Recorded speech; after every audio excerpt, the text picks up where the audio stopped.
അൽഹംദുലില്ലാഹ് നമുക്കറിയാം മഹാനായ പ്രവാചകൻ സല്ലല്ലാഹു അലൈഹി വസല്ലമ തങ്ങൾ പഠിപ്പിച്ചു മുഹറം മാസത്തിലെ ഈ മുഹറം 10 നോമ്പിന്റെ പ്രതിഫലമായി മുത്തുനബി നമുക്ക് പഠിപ്പിച്ചു തന്നത് ഒരു വർഷക്കാലത്തെ പാപങ്ങൾ അല്ലാഹു പൊറുക്കുമെന്ന്. അപ്പോൾ ഒരു വർഷക്കാലത്തെ പാപങ്ങൾ അല്ലാഹു പുറത്തു തരുന്ന ആ മഹത്വമേറിയ ആ ഒരു ദിവസമായിരുന്നു ഇന്ന്. ഇൻഷാ അല്ലാഹ് അൽഹംദുലില്ലാഹ് എല്ലാവരും നോമ്പുകളൊക്കെ പിടിച്ച് അല്ലാഹു സുബ്ഹാനഹു വ തആല നാം പിടിച്ച നോമ്പ് അല്ലാഹു സ്വീകരിക്കുമാറാകട്ടെ. അല്ലാഹു സുബ്ഹാനഹു വ തആല അതിന്റെ പരിപൂർണ പ്രതിഫലം അല്ലാഹു നമുക്ക് ഓരോരുത്തർക്കും നൽകി അനുഗ്രഹിക്കുമാറാകട്ടെ. എന്റെ പ്രിയപ്പെട്ടവരെ, അല്ലാഹുവിന്റെ പരിശുദ്ധമായ ഖുർആനിനകത്ത് അല്ലാഹു സുബ്ഹാനഹു വ തആല ഒരു സത്യവിശ്വാസിയുടെ അടയാളം അല്ലാഹു പറയുകയാണ്. ഒരു യഥാർത്ഥ വിശ്വാസിയുടെ അടയാളത്തെക്കുറിച്ച് പരിശുദ്ധമായ ഖുർആൻ അവിടെന്ന് പരിചയപ്പെടുത്തുമ്പോ ഒരു യഥാർത്ഥ സത്യവിശ്വാസിയുടെ അടയാളമായിട്ട് അള്ളാഹുവിന്റെ വിശുദ്ധമായ ഖുർആൻ അവിടെന്ന് താടിയോ തഴമ്പോ തൊപ്പിയോ ഇതൊന്നുമല്ല പറഞ്ഞത്. ആ പരിശുദ്ധമായ ഖുർആനിനകത്ത് അല്ലാഹു സുബ്ഹാനഹു വ തആല ഒരു സത്യവിശ്വാസിയാരാ അവന്റെ അടയാളങ്ങൾ പറയുമ്പോൾ അല്ലാഹു ഒരു അടയാളം പറയുകയാ. ഒരു യഥാർത്ഥ സത്യവിശ്വാസിയായ ഒരു അടിമയ്ക്ക് വേണ്ട ഒരു വലിയ ഗുണത്തെക്കുറിച്ച് ഖുർആൻ പറയുകയാ. എന്താണ് അല്ലാഹുവിന്റെ വിശുദ്ധമായ ഖുർആൻ പറയുന്നത്? ഒരു സത്യവിശ്വാസിയുടെ അടയാളം പറയുമ്പോൾ അല്ലാഹുവിന്റെ പരിശുദ്ധമായ ഖുർആനിൽ അല്ലാഹു പറയുകയാണ്, ഇന്നമൽ മുഅ്മിനൂന അല്ലദീന ഇദാ ദുകിറല്ലാഹു വജിലത് ഖുലൂബുഹും وإذا تليت عليهم آياته زادتهم إيمانا وعلى ربهم يتوكلون. അല്ലാഹുവിന്റെ പരിശുദ്ധമായ ഖുർആനിൽ അല്ലാഹു പറയുകയാണ്, ഇന്നമൽ മുഅ്മിനൂന അല്ലദീന ഇദാ ദുകിറല്ലാഹ്. ഒരു സത്യവിശ്വാസി ആരാണെന്നറിയോ? അവന്റെ അടയാളം അല്ലാഹു പറയുകയാണ്. അല്ലാഹു പറയുന്ന ഒരു യഥാർത്ഥ സത്യവിശ്വാസിയുടെ അടയാളം പറഞ്ഞു കൊടുക്കുകയാണ്. അവന്റെ മുമ്പിൽ അല്ലാഹ് എന്ന് പറയപ്പെട്ടാൽ വജിലത്ത് ഖുലൂബുഹും, അവന്റെ ഹൃദയങ്ങൾ കിടുകിടാ വിറയ്ക്കുകയാണ്, അവന്റെ കൈകാലുകൾ വിറയ്ക്കുകയാണ്, അവന്റെ കൺതടങ്ങൾ നിറഞ്ഞു വീഴുകയാണ്. ജീവിതത്തിൽ വന്നുപോയ പാപങ്ങൾ മുഴുവനും പടച്ച റബ്ബിന്റെ മുമ്പിൽ ഏറ്റു പറഞ്ഞുകൊണ്ട് തൗബ ചെയ്തുകൊണ്ട് അവൻ അല്ലാഹുവിലേക്ക് പശ്ചാത്തപിച്ച് മടങ്ങുകയാണ്. അവൻ അല്ലാഹുവിന് പരമേൽപ്പിക്കുന്നവനാണെന്ന് പരിശുദ്ധമായ ഖുർആൻ അവിടുന്ന് പരിചയപ്പെടുത്തുമ്പോ എന്റെ പ്രിയപ്പെട്ടവരെ, ഖുർആനിന്റെ ഒരുപാട് സ്ഥലങ്ങളിലോ അല്ലാഹു അവിടുന്ന് പരമേൽപ്പിക്കുന്നതിനെ കുറിച്ച് പറയുകയാണ്. അല്ലാഹുവിലേക്ക് തന്റെ കാര്യങ്ങൾ തവക്കൽതു അലല്ലാഹ് എന്ന് പടച്ച റബ്ബിലേക്ക് അവിടുന്ന് തവക്കൽ ചെയ്യുന്നവരെ കുറിച്ച് അല്ലാഹു പറഞ്ഞു തരികയാ. എന്റെ പ്രിയപ്പെട്ടവരെ, ഞാനും നിങ്ങളും എപ്പോഴും പറയുമല്ലോ, തവക്കൽതു അലല്ലാഹ്, ഇൻഷാ അല്ലാഹ്, മാഷാ അല്ലാഹ്, ഇന്നാ ലില്ലാഹി വ ഇന്നാ ഇലൈഹി റാജിഊൻ എന്നൊക്കെ ചില വാചകങ്ങൾ നമ്മൾ പറയാറുണ്ടല്ലോ. എങ്കിൽ ഈ പറയുന്നത് എന്താണ്? എന്തിനാണിത് പറയുന്നത് കൊണ്ടുള്ള പ്രയോജനം എന്താണ്? ഇത് പറയാതെ ഇരുന്നാലുള്ള നഷ്ടം എന്താണ്? നമ്മളിൽ പലർക്കും അത് അറിയുകയില്ല, പറയുന്നവനും അതറിയാറില്ല. എങ്കിൽ അല്ലാഹുവിന്റെ പരിശുദ്ധമായ ഖുർആനിലോ അല്ലാഹു തന്റെ അടിമകളോട് പറയുകയാ, നിങ്ങൾ തവക്കൽതു അലല്ലാഹ് എന്ന് പറയണേ എന്ന് അല്ലാഹുവിന്റെ വിശുദ്ധ ഖുർആൻ. അല്ലാഹുവിന്റെ പരിശുദ്ധമായ ഖുർആൻ പറയുന്നുണ്ട്, നിങ്ങൾ അല്ലാഹുവിലേക്ക് നിങ്ങളുടെ കാര്യങ്ങൾ നിങ്ങൾ പരമേൽപ്പിക്കണം. അതൊരു സത്യവിശ്വാസിയുടെ അടയാളമാണെന്ന് അല്ലാഹുവിന്റെ വിശുദ്ധ ഖുർആൻ. അല്ലാഹു നമുക്ക് ഈമാൻ നൽകുമാറാകട്ടെ. അല്ലാഹു നമുക്ക് ഈമാൻ നൽകുമാറാകട്ടെ. ഇൻഷാ അല്ലാഹ് എന്ന് പറയാറുണ്ട്. എന്താ ഇതിന്റെ അർത്ഥം? ഇത് എന്തിനാ പറയുന്നേ? ഇത് പറയുന്ന ഒരു മനുഷ്യന് കിട്ടുന്ന പ്രതിഫലം എന്താ? ഇത് പറയാതെ വരുമ്പോ ഉണ്ടാകുന്ന നഷ്ടം എന്താ? നമ്മളിൽ ആർക്കും അറിയില്ല. മാഷാ അല്ലാഹ് എന്നത് ഓരോ വാചകങ്ങൾ പറയാൻ ഇതൊക്കെ ഖുർആൻ പറഞ്ഞതാ. ഇൻഷാ അല്ലാഹ് എന്ന് പറയണമെന്ന് അള്ളയാ പറഞ്ഞേ. മാഷാ അല്ലാഹ് എന്ന് പറയണമെന്ന് അള്ളയാ പറഞ്ഞേ. തവക്കൽതു അലല്ലാഹ് എന്ന് പറയണമെന്ന് അള്ളയാ പറഞ്ഞേ. നമ്മളിൽ എത്ര പേരാ പറയാ? നമ്മൾ തവക്കൽതു അലല്ലാഹ് എന്ന് വീട്ടിലിങ്ങനെ എഴുതി വെച്ചിട്ടുണ്ട്. പല വീട്ടിലും ഓട്ടോയുടെ പേര് തവക്കൽതു അലല്ലാഹ് എന്നാ. അള്ളാഹു കാക്കുമാറാകട്ടെ. ആമീൻ പറയടോ. അള്ളാഹു ഈമാൻ നൽകുമാറാകട്ടെ. എന്തിനാ ഈ തവക്കൽ? അള്ളാഹു ഭാഗ്യം തരുമാറാകട്ടെ. നിങ്ങൾക്ക് മനസ്സിലായില്ലെങ്കിൽ അള്ളാഹു വിജയിപ്പിക്കുമാറാകട്ടെ. ആമീൻ പറയടോ. അപ്പൊ ഒരു തവക്കൽതു അലല്ലാഹ് പറഞ്ഞ നിനക്കറിയില്ല എന്താ പറഞ്ഞെന്ന്. അതൊരു പറച്ചിൽ ഓളത്തിനങ്ങ് പറഞ്ഞു. ഒരു നല്ല തവക്കൽതു അലല്ലാഹ് പറ. അള്ളാഹു നമുക്കത് പഠിക്കാൻ ഭാഗ്യം നൽകുമാറാകട്ടെ. എന്റെ പ്രിയപ്പെട്ട സഹോദരങ്ങൾ, അള്ളാഹു പറയുകയാ, അല്ലാഹു വിശുദ്ധമായ ഖുർആനിൽ അല്ലാഹു പറയുകയാണ്, വതവക്കൽ അലൽ ഹയ്യിൽ ലദീ ലാ യമൂത് വസബ്ബിഹു ബിഹംദിഹി വകഫാ ബിഹി ബിദുനൂബി ഇബാദിഹി ഖബീറാ. അല്ലാഹുവിന്റെ വിശുദ്ധമായ ഖുർആൻ ഇവിടെന്ന് പറയുകയാണ്, ഒരിക്കലും മരിക്കാത്തവനായ പടച്ച റബ്ബിലേക്ക് നിങ്ങളുടെ കാര്യങ്ങൾ നിങ്ങൾ പരമേൽപ്പിക്കണേ. നിങ്ങൾ തവക്കൽതു അലല്ലാഹ് എന്ന് പറയണേ എന്ന് പരിശുദ്ധമായ ഖുർആൻ ഇവിടെന്ന് പറയുമ്പോ ഖുർആനിന്റെ ഒരുപാട് ഭാഗങ്ങളിൽ അല്ലാഹു സുബ്ഹാനഹു വ തആല തവക്കൽതു അലല്ലാഹ് എന്ന് പറയുന്നതിനെ കുറിച്ച് പറഞ്ഞു തരുന്നുണ്ട്. ഖുർആനിൽ അല്ലാഹു പറയുന്നുണ്ട്, നബിമാരോട് പറയാൻ കൽപ്പിച്ചിട്ടുണ്ട്. ഒരുപാട് പ്രവാചകന്മാര് തവക്കൽതു അലല്ലാഹ് പറഞ്ഞിട്ടുണ്ട്. എന്നിട്ട് പരിശുദ്ധമായ ഖുർആൻ നമ്മളോട് പറയാ, തവക്കൽതു അലല്ലാഹ് എന്നൊരു മനുഷ്യൻ പറഞ്ഞാൽ അവന് കിട്ടുന്ന പ്രതിഫലം 8 എണ്ണമാണ്.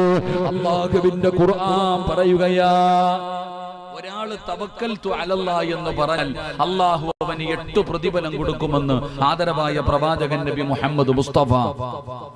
ആദരവായ പ്രവാചകൻ നബി മുഹമ്മദ് മുസ്തഫ സല്ലല്ലാഹു അലൈഹി വസല്ലമ തങ്ങൾ പറയുന്നു, ഈ തവക്കൽതു അലല്ലാഹ് എന്ന് എല്ലാവർക്കും പറയാൻ പറ്റൂല. ഇപ്പൊ നിങ്ങൾക്ക് തന്നെ പറയാൻ പറ്റിയോ? നിങ്ങളോട് ഞാൻ പറയാൻ പറഞ്ഞു, നിങ്ങളിൽ എല്ലാവർക്കും തവക്കൽതു അലല്ലാഹ് എന്ന് പറയാൻ പറ്റൂല. ഇപ്പൊ പറഞ്ഞാലും എപ്പോഴും പറയാൻ കഴിയില്ല. അത് പറയണമെങ്കിൽ അള്ളാഹു ഇഷ്ടപ്പെട്ടവർക്ക് മാത്രമേ അത് കഴിയൂ. അള്ളാഹു നമുക്ക് ഈമാൻ തരുമാറാകട്ടെ. ഒന്ന്, തവക്കൽതു അലല്ലാഹ് എന്ന് പറയുന്ന ഒരു മനുഷ്യൻ അള്ളാഹു കൊടുക്കുന്ന പ്രതിഫലം എന്താ? അള്ളാഹുവിന്റെ പരിശുദ്ധമായ ഖുർആൻ ഇവിടെന്ന് പറയുന്ന ഒന്നാമത്തെ പ്രതിഫലം എന്തെന്നറിയോ? ഫഇദാ അസംതും ഫതവക്കൽ അലല്ലാഹ് യുഹിബ്ബുൽ മുതവക്കിലീൻ. അല്ലാഹുവിന്റെ പരിശുദ്ധമായ ഖുർആൻ ഇവിടെന്ന് പറയുകയാ, തവക്കൽതു അലല്ലാഹ് എന്ന് പറയുന്ന ഒരു തവക്കൽതു അലല്ലാഹ് എന്ന് പറഞ്ഞാൽ അല്ലാഹു കൊടുക്കുന്ന ഒന്നാമത്തെ പ്രതിഫലം എന്തെന്നറിയോ? അങ്ങനെ പറയുന്നവനെ ഈ ലോകം മുഴുവനും അടക്കി ഭരിക്കുന്ന രാജാതിരാജനായ മലിക്കുൽ ജബ്ബാറായ പടച്ച റബ്ബിന് വല്ലാത്ത ഇഷ്ടമാണോ? അല്ലാഹു പറയുകയാ, അല്ലാഹുവിന് അവനെ വല്ലാത്ത ഇഷ്ടമാണോ? അല്ലാഹു അവനോ വല്ലാതെ ഇഷ്ടപ്പെടുകയാണ്. അല്ലാഹു ഇഷ്ടപ്പെടുന്നവർക്ക് മാത്രമേ അത് പറയാൻ കഴിയൂ. അത് ഏത് കാര്യമാകട്ടെ, വീട് വെക്കുന്ന കാര്യമാകട്ടെ, കട തുടങ്ങുന്ന കാര്യമാകട്ടെ, പടച്ചവനെ യാത്ര പോകുന്ന കാര്യമാകട്ടെ, വാഹനമെടുക്കുന്ന കാര്യമാകട്ടെ, മക്കളെ സ്കൂളിൽ വിടുന്ന കാര്യമാകട്ടെ, എന്തു പറഞ്ഞാലും തവക്കൽതു അലല്ലാഹ് എന്ന് പറയുന്ന ഒരു നല്ല സ്വഭാവം നിനക്കുണ്ടോ എങ്കിൽ അല്ലാഹു പറയുകയാ, ഇന്നല്ലാഹ യുഹിബ്ബുൽ മുതവക്കിലീൻ. അല്ലാഹുവിനെ നിന്നെ വല്ലാത്ത ഇഷ്ടമാ. ഈ ലോകത്തിന്റെ അധിപനായ പടച്ച റബ്ബ് ഇഷ്ടപ്പെടുന്ന ഒരു മനുഷ്യനെ മാത്രമേ, അവന്റെ നാവ് കൊണ്ട് മാത്രമേ ഇത് പറയാൻ കഴിയൂ. അല്ലാഹ് ഇഷ്ടപ്പെട്ട് കഴിഞ്ഞാൽ, അല്ലാഹു ഒരു അടിമ ഇഷ്ടപ്പെട്ട് കഴിഞ്ഞാൽ അവൻ എത്ര വലിയ ഭാഗ്യവാനാ സഹോദരാ. ഈ ലോകത്തിന്റെ അധിപനായ പടച്ച റബ്ബ് ഒരാളെ സ്നേഹിച്ചു കഴിഞ്ഞാൽ പിന്നെ നിനക്ക് പേടിക്കേണ്ട കാര്യമില്ലല്ലോ, നിനക്ക് കഷ്ടപ്പാടില്ലല്ലോ, നിനക്ക് ദുരിതങ്ങളില്ലല്ലോ. അല്ലാഹു ഇഷ്ടപ്പെട്ട് കഴിഞ്ഞാ ബാക്കിയൊക്കെ പടച്ച റബ്ബ് നോക്കുമല്ലോ. അതുകൊണ്ട് എന്റെ പ്രിയപ്പെട്ടവരെ, തവക്കൽതു അലല്ലാഹ് എന്ന് പറയുന്ന ആ ഒരു നല്ല ഗുണം നമ്മൾ ഉണ്ടാക്കിയെടുക്കണം.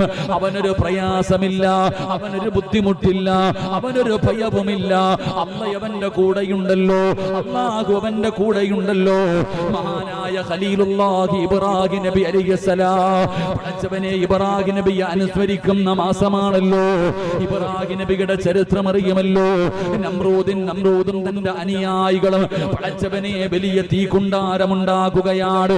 ഭയാനകമായ തീക്കുണ്ടാരമുണ്ടാക്കി ആകാശത്തിൽ ആ തീയുടെ മുകളിലൂടെ പറന്നു പോകുന്ന പറവകൾ പോലും അവിടെ നിന്ന് കരിഞ്ഞു വീഴുന്ന രീതിയിലോ ഭയാനകമായ തീക്കുണ്ടാരമുണ്ടാക്കിയിട്ടോ മഹാനായ ഖലീലുല്ലാഹി ഇബ്രാഹിം നബി അലൈഹിസ്സലാം തീയുടെ അടുക്കലേക്ക് പോകാൻ കഴിയാത്തത് കാരണം അമ്പിൽ മില്ലും തയ്യാറാക്കി ഇബ്രാഹിം നബിയെ ഉയരമുള്ള സ്ഥലത്ത് കയറ്റി നിർത്തിയിരിക്കുകയാണ്.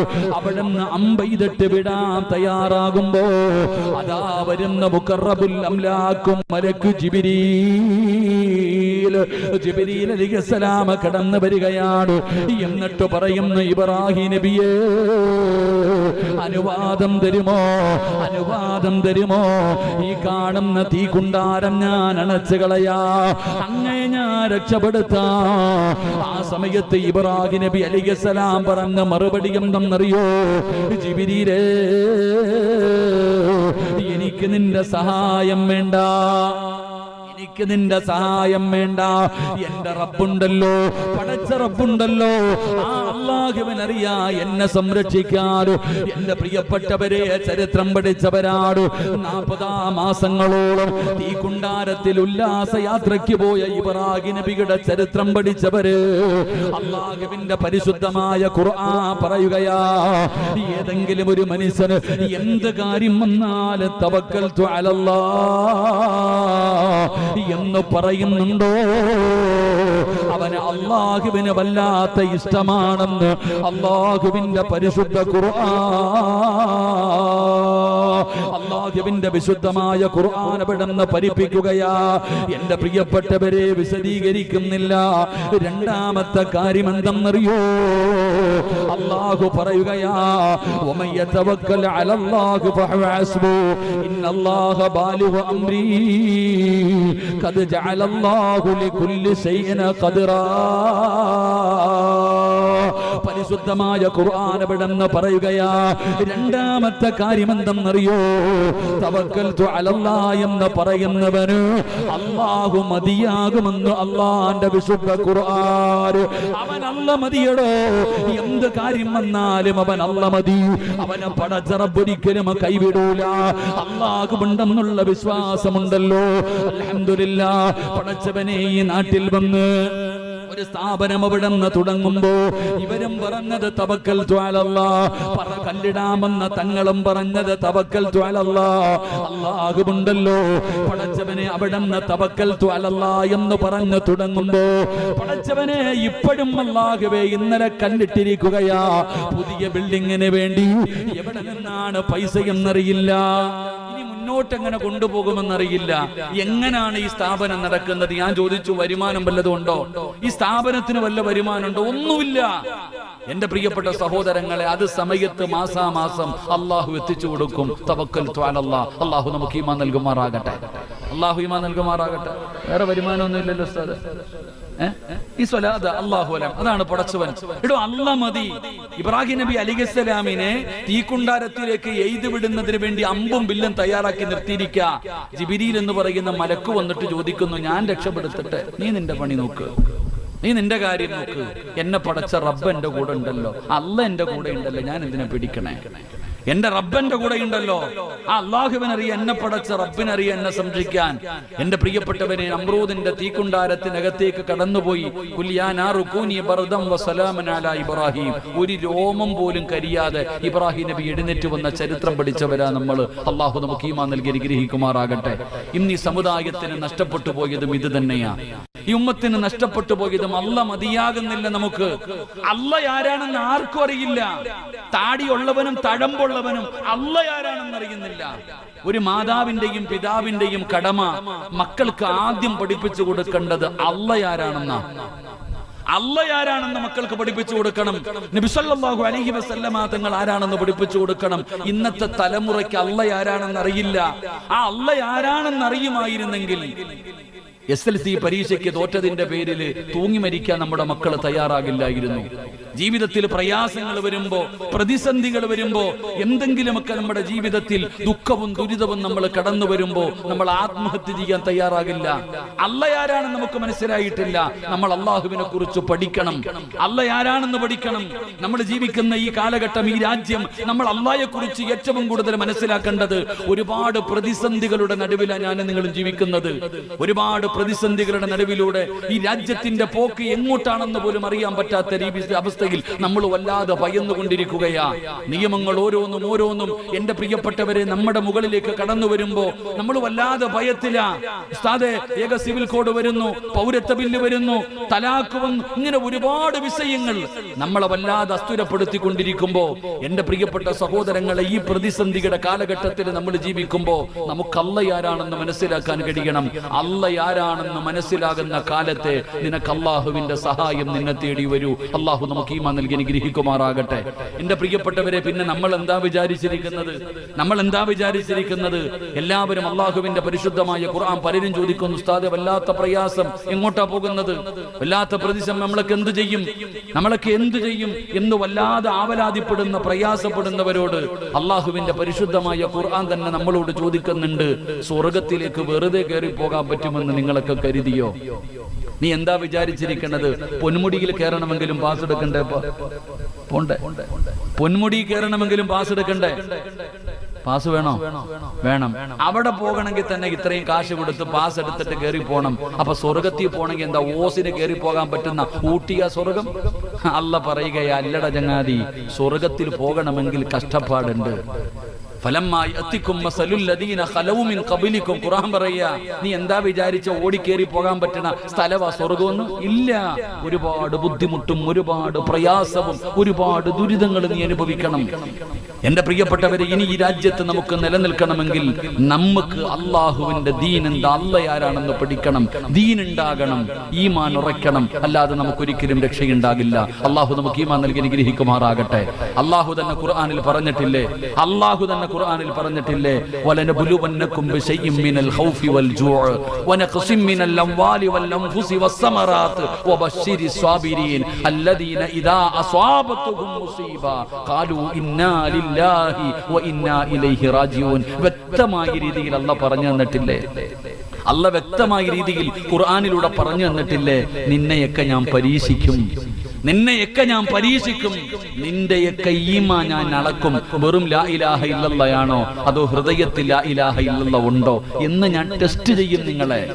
അല്ലാഹു പറയുക, നിങ്ങൾ ആരെയും ഞാൻ വിടൂല, നിന്നെ ഞാൻ ടെസ്റ്റ് ചെയ്യും, നിന്നെ അളക്കും. നിന്റെ ഈമാൻ ഉറച്ചതാണോ എന്ന് അളന്ന് കുറിച്ച് ടെസ്റ്റ് ചെയ്തിട്ട് വിജയിച്ചവന് മാത്രമേ ഞാൻ സ്വർഗം കൊടുക്കൂ എന്ന് അല്ലാഹുവിന്റെ വിശുദ്ധ ഖുർആൻ. അല്ലാഹു നമുക്ക് ഈമാൻ നൽകി അനുഗ്രഹിക്കുമാറാകട്ടെ. അതുകൊണ്ട് എന്റെ പ്രിയപ്പെട്ട സഹോദരങ്ങളെ, ഇതൊക്കെ ഉണ്ടാകുമല്ലോ. ഇതൊക്കെ എന്തിനാ നമ്മൾ ഭയപ്പെടുന്നത്? ഓലപ്പടക്കം കാണുമ്പോഴേ പേടിച്ച ഇനി അമിട്ടൊക്കെ പൊട്ടുമ്പോ എന്താ ചെയ്യാ? ഇപ്പൊ തുടങ്ങിയിട്ടല്ലേ ഉള്ളൂ. ഇതൊക്കെ ഇപ്പം സിവിൽ കോഡെന്ന് കേൾക്കുമ്പോഴേ നമ്മൾ കിടന്ന് ഇങ്ങനെ സക്കറാത്തിന്റെ വലിക്ക. എന്തിനാ ചങ്ങാതി? എന്തായാലും അള്ളാഹു നമുക്ക് ഈമാൻ നൽകി അനുഗ്രഹിക്കുമാറാകട്ടെ. എന്റെ പ്രിയപ്പെട്ട സഹോദരങ്ങളെ, ഞാൻ പറയുന്നത്, അള്ളാഹുവിലേക്ക് നമ്മുടെ കാര്യങ്ങളെ ഏൽപ്പിച്ചു കഴിഞ്ഞാൽ അല്ലാഹ് മതി നമുക്ക്. നമ്മൾ എന്തിനാ പേടിക്കുന്നേ? നമ്മൾ ആരെയും കൊല്ലാൻ പോകേണ്ട കാര്യമില്ല, ആരെയും കല്ലെറിയാൻ പോകേണ്ട കാര്യമില്ല, ആരെയും കുറ്റം പറയാൻ പോകേണ്ട കാര്യമില്ല. നീ ദീനനുസരിച്ച് ജീവിക്ക്. അള്ളാഹുവിന്റെ ദീൻ അനുസരിച്ചുകൊണ്ട് നീ ജീവിക്ക്. നിന്റെ കുടുംബത്തിൽ ദീൻ കൊണ്ടുവാ. അല്ലാഹ് ആരാണെന്ന് നാട്ടുകാർക്കല്ല, നീ നിന്റെ ഭാര്യയ്ക്കും മക്കൾക്കും പഠിപ്പിച്ചു കൊടുക്ക്. ഏത് വാപ്പയ്ക്കും ഉമ്മയ്ക്ക്, ഏത് മക്കൾക്കായി അല്ലാഹയെ കുറിച്ച് അറിയുക. എന്റെ പ്രിയപ്പെട്ടവര്, നമ്മൾ എന്തിനാ ഈ ഭയപ്പെടുന്നത്? നമ്മൾ എന്തിനാ പേടിക്കുന്നത്? എന്റെ പ്രിയപ്പെട്ടവരോട് പറയുകയാ, നമ്മുടെ കൂടെ അല്ലാഹുവുണ്ടല്ലോ. എന്തിനാ സഹോദരാ അല്ലാഹ് ആരാണെന്ന ചരിത്രമൊന്ന് പഠിച്ചു നോക്കണോ? ഇടയ്ക്കിടയ്ക്ക് ഖുർആൻ എടുത്തു വെച്ചൊന്ന് പാരായണം ചെയ്യൂ. പ്രവാചകന്മാരുടെ മുൻഗാമികളുടെ ചരിത്രമൊന്ന് വായിച്ചു നോക്കൂ. അല്ലാഹ് ആരാണെന്നറിയോ? അല്ലാഹു പറയുകയാ, വലനബുലുവന്നകും ബിശൈഇൻ മിനൽ ഖൗഫ്. ഞാൻ ഭയം കൊടുത്തു പരീക്ഷിക്കുകയാണ്. അല്ലാഹ് പറഞ്ഞു, എന്റെ അടിമയ്ക്ക് ഞാൻ ഭയം കൊടുക്കുമടോ. പടച്ചവനെ ഭയപ്പാടാട്. മുസ്ലിമാണെന്ന് പറ പറയാൻ പേടിക്കുന്ന കാലം, തൊപ്പി ധരിക്കാൻ ഭയക്കുന്ന കാലം, പടച്ചവനെ പിടിച്ചു നിർത്തുന്ന കാലം. പടച്ചവനെ പരിശുദ്ധമായ ഖുർആനിൽ അല്ലാഹു പറഞ്ഞല്ലോ, നിന്നെ ഞാൻ ഭയപ്പെടുത്തുമെന്ന്. അത് ഇന്ന് തുടങ്ങിയതല്ല. ഈ ലോകത്ത് ഏറ്റവും കൂടുതൽ അല്ലാഹു ഭയപ്പെടുത്തിയതാരെയാ? മഹാനായ ആദരവായ പ്രവാചകൻ നബി മുഹമ്മദ് മുസ്തഫ സല്ലല്ലാഹു അലൈഹി വസല്ലമ തങ്ങളെയാണ് അല്ലാഹു ലോകത്ത് ഏറ്റവും കൂടുതൽ ഭയപ്പെടുത്തിയത്.